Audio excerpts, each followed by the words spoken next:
May 10 Easter സീസണിലെ 6ാമത്തെ ഞായറാഴ്ച. യോഹന്നാൻ 14:15 മുതൽ 21 വരെ വാക്യങ്ങൾ.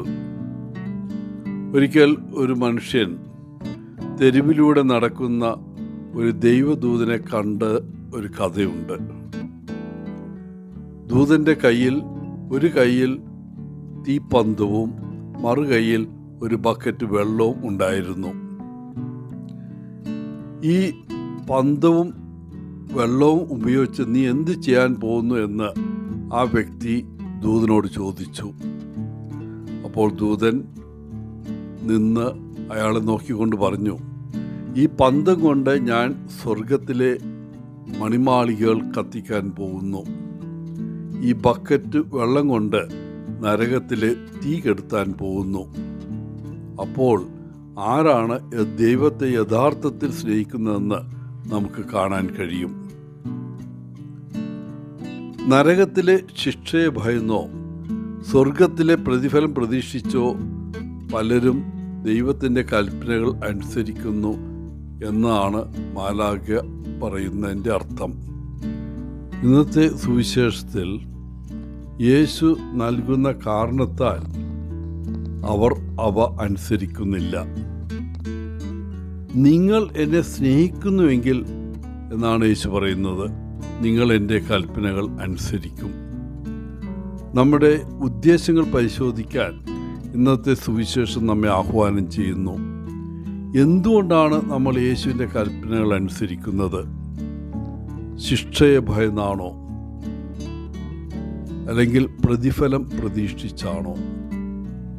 അതോ യേശുവിനുള്ള സ്നേഹം മൂലമാണോ നമ്മൾ ഓരോന്നും ചെയ്യുന്നത്? ശിക്ഷയെ ഭയന്നോ പ്രതിഫലം പ്രതീക്ഷിച്ചോ നമ്മൾ ചെയ്യുന്നെങ്കിൽ അത് സ്നേഹത്താലല്ല. ഉദാഹരണത്തിന് ചില ആളുകൾ പറയുന്നത് ഇങ്ങനെയാണ്: പാപം ചെയ്യുന്നതിന് മുമ്പ് എനിക്ക് എത്രത്തോളം പോകാൻ കഴിയും, അല്ലെങ്കിൽ ഗുരുതരമായി പാപം ചെയ്യുന്നതിന് മുമ്പ് എത്രത്തോളം മോഷ്ടിക്കാൻ കഴിയും, ഏറ്റവും കുറച്ച് നൽകിക്കൊണ്ട് എൻ്റെ ക്രിസ്തീയ കടമ എങ്ങനെ നിറവേറ്റാൻ കഴിയും. മറുവശത്ത് സ്നേഹത്തെ അടിസ്ഥാനമാക്കിയുള്ള ഒരു വ്യക്തി, അയാൾ അവസരങ്ങൾ തേടുകയാണ് നന്മ ചെയ്യാൻ. ചില ആളുകൾ ഇങ്ങനെ പറയുന്നത് കേൾക്കാം: നിങ്ങളെ സഹായിക്കാൻ എനിക്ക് ഇനിയും എന്ത് ചെയ്യാൻ കഴിയും? നിങ്ങൾക്ക് മറ്റെന്തെങ്കിലും ആവശ്യമുണ്ടോ? എപ്പോൾ വേണമെങ്കിലും നിങ്ങൾക്ക് എന്നെ വിളിക്കാൻ മടിക്കണ്ട. സ്നേഹം സേവനത്തിനായി മാത്രം ശ്രമിക്കുന്നു. ഇന്നത്തെ സുവിശേഷത്തിൽ യേശു നമുക്ക് തന്നോട് സ്നേഹത്തിൻ്റെ ഒരു അടുത്ത ബന്ധം വാഗ്ദാനം ചെയ്യുന്നു. നമ്മുടെ ഉള്ളിൽ വസിക്കാൻ അവൻ തൻ്റെ ആത്മാവിനെ അയക്കുമെന്ന് വാഗ്ദാനം ചെയ്യുന്നു. കഷ്ടകാലത്ത് അവൻ്റെ ആത്മാവ് നമ്മുടെ സഹായിയും, പ്രയാസകരമായ തീരുമാനങ്ങളുടെ സമയങ്ങളിൽ നമ്മുടെ ഉപദേശകനും, ദുഃഖത്തിൻ്റെ സമയങ്ങളിൽ നമ്മുടെ ആശ്വാസകനും, നമുക്ക് പ്രതിരോധം ആവശ്യമുള്ള സമയങ്ങളിൽ നമ്മുടെ വക്താവും ആയിരിക്കും. അവൻ്റെ ആത്മാവ് നമ്മെ യേശുവിനെ ഓർമ്മിപ്പിക്കുകയും അവനിലേക്ക് അടുപ്പിക്കുകയും ചെയ്യുന്നു. ഈ ആത്മാവ് അവൻ്റെ വാക്കുകൾ നമ്മുടെ മനസ്സിലേക്കും അവൻ്റെ പ്രവൃത്തികൾ നമ്മുടെ ഹൃദയങ്ങളിലേക്കും കൊണ്ടുവരുന്നു. അതിനാൽ പ്രിയപ്പെട്ടവരെ, യേശുവിൻ്റെ കൽപ്പനകൾ നാം കേൾക്കുമ്പോൾ ഏറ്റവും ആഴമായ സ്നേഹത്തിൽ കഴിയുന്ന ഒരാളുടെ വാക്കുകളാണെന്ന് ഓർക്കുക.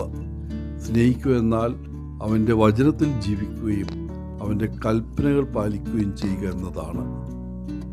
എല്ലാവർക്കും നല്ലൊരു ദിനം ആശംസിച്ചുകൊണ്ട് ഒത്തിരി സ്നേഹത്തോടെ പോളച്ചൻ CSSR ഫ്രം കേരള.